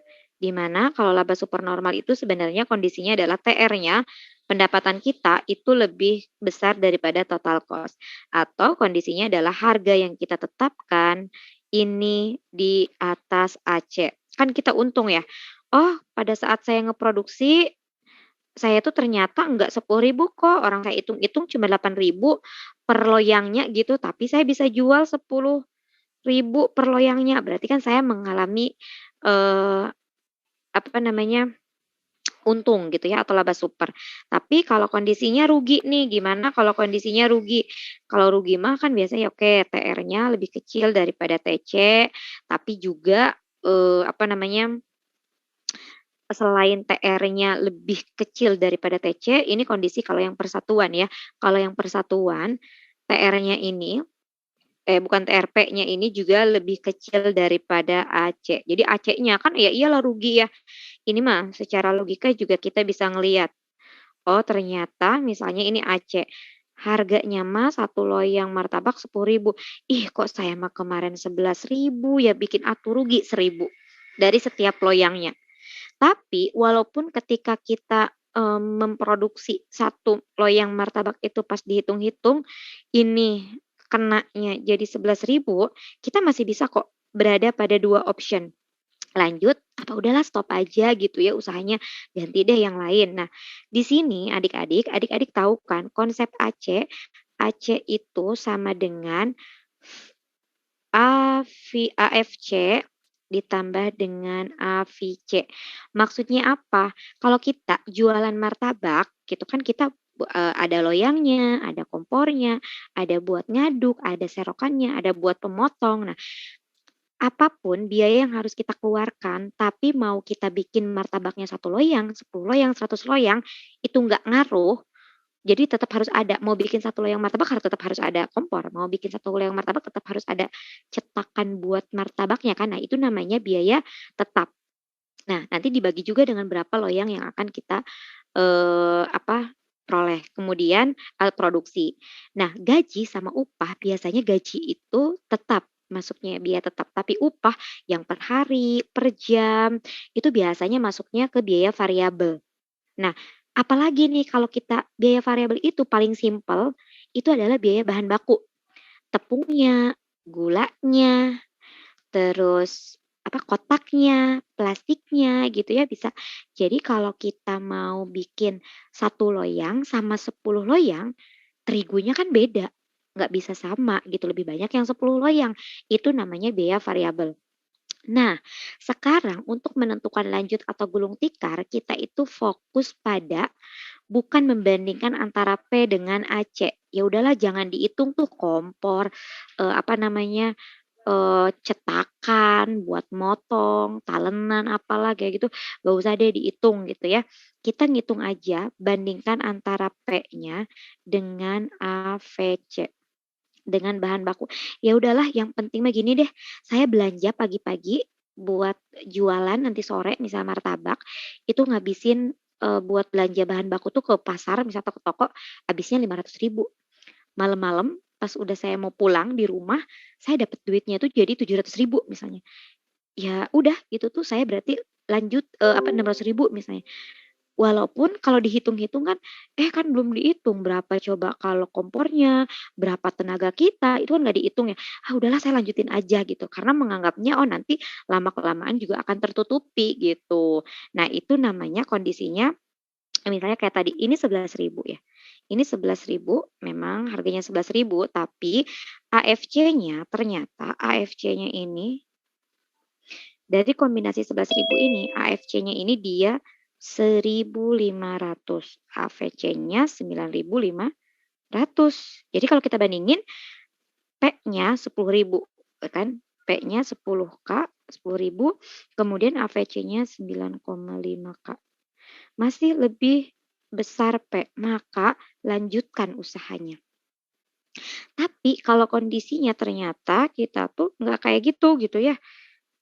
kondisinya ternyata gini, 11.000 itu kombinasinya dari sini tuh cuma misalnya AVC-nya itu 10.500.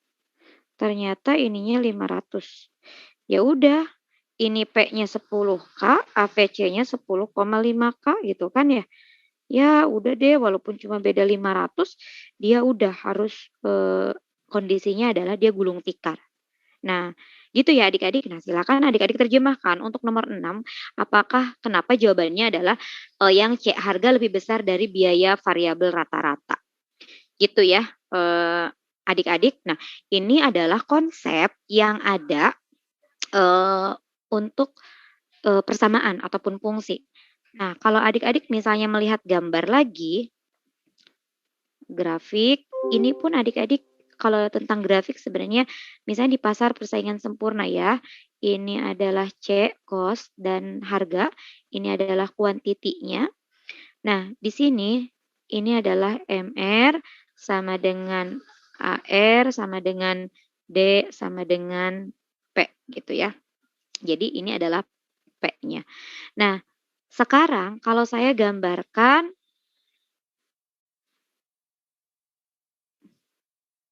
ini AC, ini MC,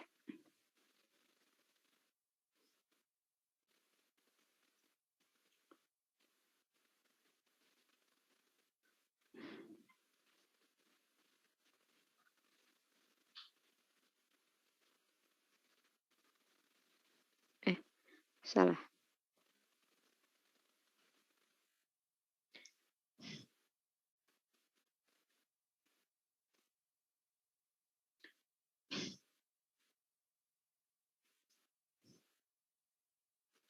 Mudah-mudahan yang kuning terlihat jelas ya. Nah, ini karena hitam. Nah, adik-adik misalnya apakah arsirannya ini sampai dengan yang kuning saja? Jadi yang kuning makan dari sini nih. Kuning ya sampai ke bawah. Lihat garisnya tetap yang kuning. Atau kita ambil arsiran yang biru. Sampai sini, tapi dia nggak sampai bawah. Karena kan yang biru gini nih. Mana arsirannya adik-adik yang menurut adik-adik ini tuh area laba atau rugi? Oke, saya hapus lagi deh, takutnya pusing banget adik-adik ya. Oke, saya gini dulu deh.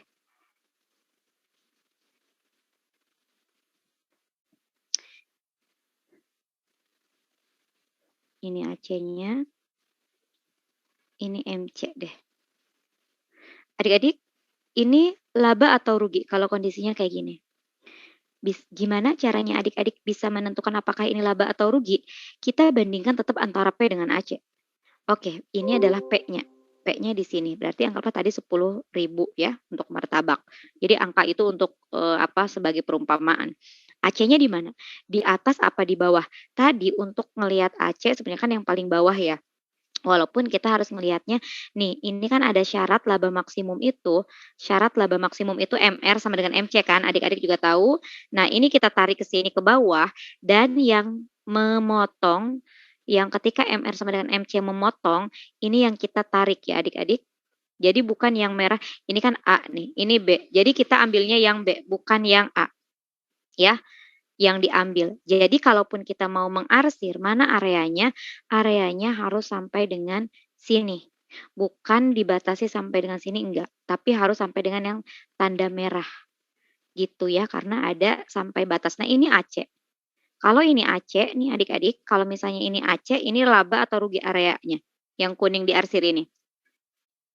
Ini adalah laba kan ya, karena kalau ini 10 di atas 10 ya di bawah mah kayaknya 8.000 deh, kan nggak mungkin yang di bawah lebih besar kan ya nilainya, maka ini area laba. Jadi untuk menentukan sebenarnya laba atau rugi, adik-adik yang penting tahu konsep secara sederhana, laba, rugi ataupun titik impas itu antara P P dengan AC gitu ya. Karena kalau mungkin TR dengan TC, itu juga adik-adik bisa dengan pendekatan TR dan TC. Ini adalah TR-nya misalnya. Ini TC ya adik-adik, misalnya ini adalah TC-nya nih. Atau ini TC-nya, misal. Maka ketika kondisi dia di sini TR sama dengan TC, ya ini seimbang. Kalau ini kan ada di atas TR, ini yang di bawahnya TC. Berarti ini adalah laba. Kalau yang ini dia rugi gitu. Jadi kalau grafis sebenarnya kita tinggal ngelihat aja mana yang di atas, mana yang di bawah. Yang penting kita udah memiliki konsep dasar tentang aturan kayak tadi ya pemerolehan laba, pemerolehan rugi gitu itu harus dipastikan tahu. Oke, saya izinkan hapus ya, boleh di screenshot atau saya hapus terlebih dahulu. Oke, nah selanjutnya adalah, nah ini saya rasa juga nanti surplus itu juga sama ya. Jadi surplus surplus konsumen itu ada di mana, ya adik-adik lihat aja kalau demand ini adalah konsumen, kan ini adalah produsen, di mana surplusnya. Kalau ditetapkan ini ada setelah ada kebijakan ya, kalau misalnya setelah ada kebijakan, surplus konsumen itu ada di mana sih? Oke, jika tidak ada campur tangan pemerintah dalam pasar, oh tidak ada campur tangan pemerintah, berarti kan di sini ya. Karena nggak ada campur tangan pemerintah, maka inilah areanya, gitu ya. Karena kalau ada campur tangan pemerintah nanti jadi ada di sini, ini namanya kelebihan apa? Kalau ada gini, yang demand-nya mana ini demand-nya ada 50 misalnya. Ini titiknya titik supply-nya atau penawarannya misalnya di angka 20, yang kelebihan permintaan atau kelebihan penawaran. Ini kan kelebihan permintaan gitu. Jadi kalau misalnya ada kebijakan justru yang terjadi adalah kelebihan permintaan gitu ya adik-adik. Jadi eh, tapi saya yakin apalagi kalau online agak sulit sebenarnya akan menyajikan soal yang sudah dalam grafik. Makanya cara mengatasinya adalah grafik ataupun kurva itu diatasi dengan cara deskripsi gitu. Nah, kita cek ya. Saya pengen sebenarnya mau ngecek yang pasar nih. Ini mah udahlah ya, bila teknologi kurva penawaran ini mah kan udah, ini juga sama yang karena konsep dasar. Nah, ini nih. Ada decreasing return to scale, kemudian ada increasing return to scale, jadi ada yang namanya skala ekonomi gitu ya. Termasuk adik-adik juga harus mengetahui tentang apa namanya. Nah, ini mah juga udah ya keseimbangan mah ini pernah ada soal tahun 2000 berapa belas, ini mah saya ambil juga karena memang ini mengambil dari sana. Nah, ini mah udah makro ya.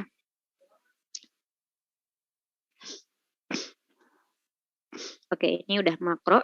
Nah, kita lihat ya adik-adik, selain tadi yang berkaitan dengan ini berkaitan dengan teori produksi. Jadi di teori produksi nanti adik-adik membahas tentang isokuan itu sama dengan membahas indifference curve. Ketika adik-adik membahas tentang isokos itu karakteristiknya mirip dengan budget line ya seperti yang kemarin sudah saya sampaikan gitu. Nah, adik-adik di sini ada ada yang disebut ini juga saya lupa dari tahun berapa ya saya mengambil soal ini. Jadi dalam ilmu ekonomi yang dimaksud dengan decreasing return to scale itu adalah apa gitu ya. Di sini ada pilihan jika tenaga kerja ditambah 1 orang, modal dikurangi dari 1 unit untuk dapat diperoleh jumlah output yang sama, atau jika penambahan 1 unit faktor produksi menyebabkan output bertambah kurang dari 1 unit. Jadi dalam kegiatan produksi skala ekonomi kita kan pengennya tetap naik. Kenapa sih merah mulu ya? Ini tetap naik gitu ya skala ekonomi. Tapi skala ekonomi kita kan harapannya kita kan punya faktor produksi ya, ada input gitu. Ketika ada input yang kita pergunakan gitu ya, setiap harapannya setiap ada penambahan input maka ini ingin menaikkan, ada tambahan input, maka ada penambahan output juga, gitu ya. Yang mana input ini adalah faktor produksi dan output dalam bentuk barang ataupun jasa. Nah, tapi ternyata ketika kita menambah pun kalau di eh, the law of diminishing return, kalau hanya satu faktor produksi kan yang tenaga kerja, ketika ditambah malah nanti bisa menyebabkan turun gitu. Nah, sekarang kalau misalnya gini, ada skala ekonomi ini, ada yang namanya yang pertama decreasing return. Ini dari bahasa aja udah kelihatan, decrease, increase, ya.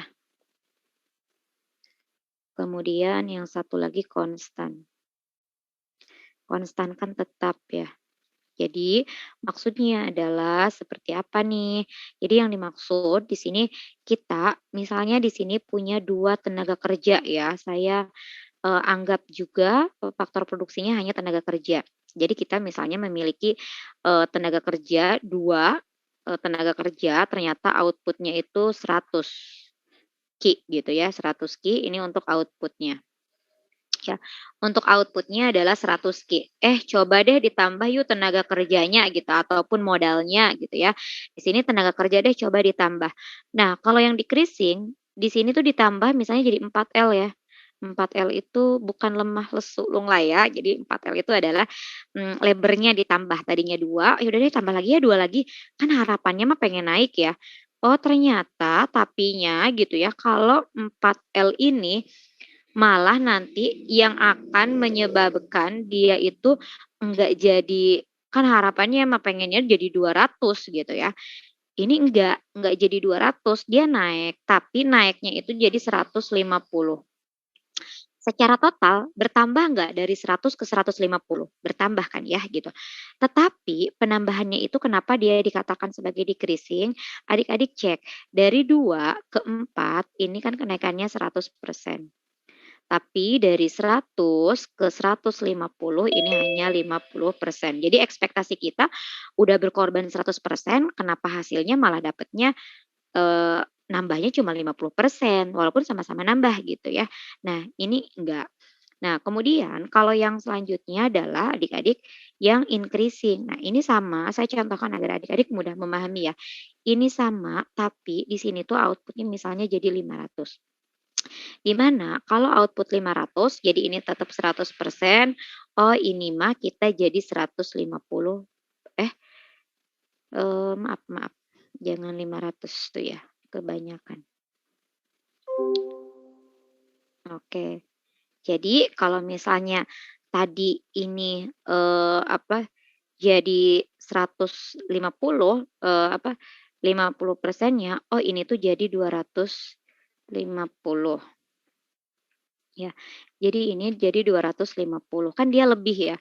Sedangkan yang ini tetap 4 tenaga kerjanya jadi ditambah 2, tapi dia menghasilkan 200. Artinya kalau yang konstan, ini dia kan nambahnya 100% ya dari 2 ini ke yang 4 kondisi ini dan ini juga dia sama, nambahnya jadi 100%. Jadi hanya, eee, se apa, semudah itu gitu loh adik-adik sebenarnya ya untuk menentukan apakah ini konstan, kemudian increasing ataupun decreasing return to scale. Ya, kalau ini berarti dia lebih besar ke sini, ini ke sini, dan ini sama dengan, gitu. Ya, cuma bahasanya seperti biasa kan nggak mungkin kita. Jadi kita harus bisa mendeskripsikan. Oh, deskripsinya adalah jika penambahan satu unit faktor produksi menyebabkan output bertambah kurang dari satu unit produksi, gitu ya. Jadi karena dia bertambah tapi kurang gitu ya, ditambahnya satu kok malah kurang dari satu, nambah sih mungkin setengah gitu ya atau berapa 0,7 dan yang lainnya. Nah, itu ya adik-adik untuk konsep tentang apa skala gitu ya, tentang skala produksi skala ekonomi. Nah, sebenarnya dalam ekonomi mikro ini kita ada satu bahasan lagi tentang pasar ya. Nah, dalam KSN, adik-adik untuk di KSN, untuk bahasan tentang pasar ini sendiri yang pertama, biasanya itu yang keluar adalah dalam bentuk mengidentifikasi ciri-ciri pasar. Ya, jadi ciri-ciri itu kita harus tahu betul apa perbedaan. Jadi pernah misalnya ada soal, apa sih sebenarnya perbedaan antara, yang ada di pasar persaingan sempurna, tapi itu nggak terjadi misalnya di pasar monopoli, atau ini tuh hanya ada di pasar oligopoli. Nah, secara umum nih adik-adik semuanya misalnya gini ya, kalau di pasar persaingan sempurna itu kan banyak banget penjualnya, terus barangnya sama. Kita sekarang bayangin ya, kalau penjualnya, eee, sama gitu ya, kalau penjualnya sama, terus penjualnya sama, penjualnya banyak, mohon maaf ini nggak konsen. Kalau misalnya, eee, penjualnya banyak, tapi barangnya sama, itu orang kan kalau mau naikin harga, "Ya gimana dong kalau saya," misalnya ya penjual, "saya mau naikin harga ah." Kan orang, pembeli bakal bilang gini, "Ya kalau itu naikin harga ngapain orang barangnya sama, mendingan beli ke yang sebelah," gitu kan ya. Toh, barangnya sama, kualitasnya sama, bentuknya sama, tapi dia lebih murah. Nah, itu artinya nanti dalam pasar persaingan sempurna, tidak ada kekuatan untuk menentukan harga. Tentunya ini berbeda dengan, di monopoli.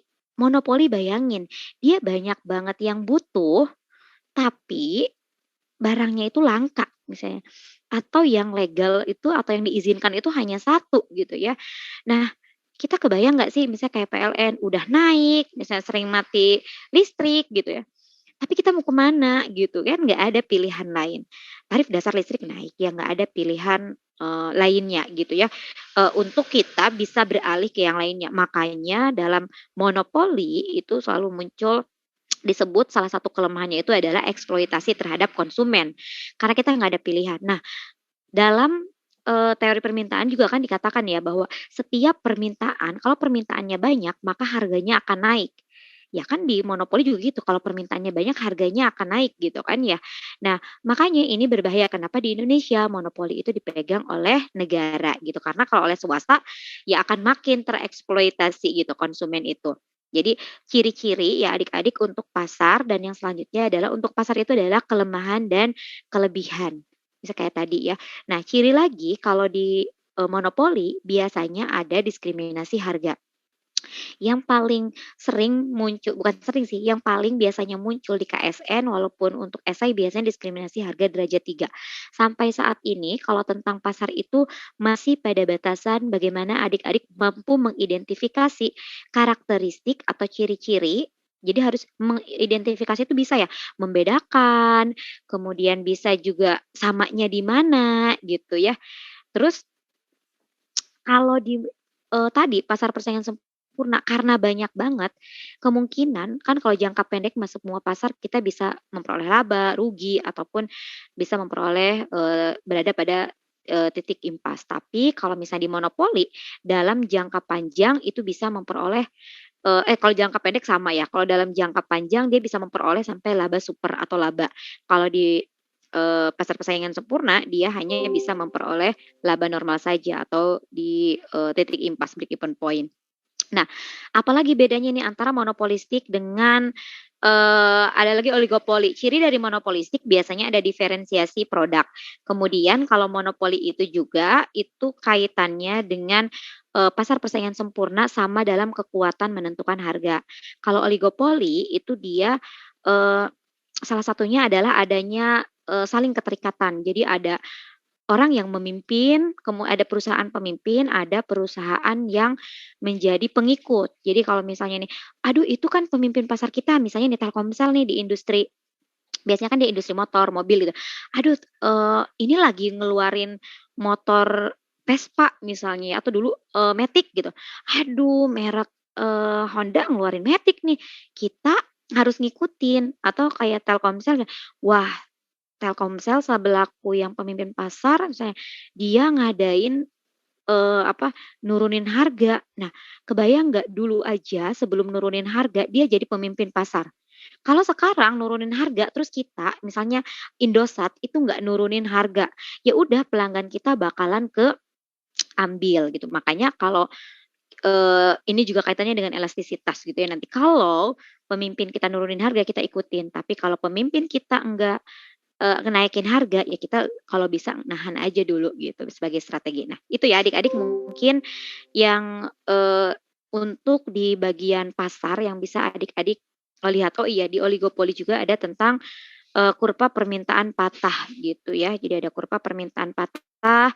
Nanti adik-adik lihat di tahun 2018 itu pernah ditanyakan tentang kurva permintaan patah, mengapa yang bagian atas itu dia elastis, kemudian yang bagian bawah itu dia lebih inelastis. Tapi secara keseluruhan untuk materi pasar tidak akan jauh dari karakteristik dan juga kelemahan ataupun kelebihan. Ibu nggak apa-apa kalau ini udah selesai aja Bu Umi.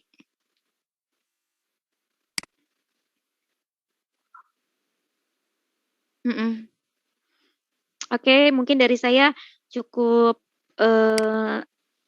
sekian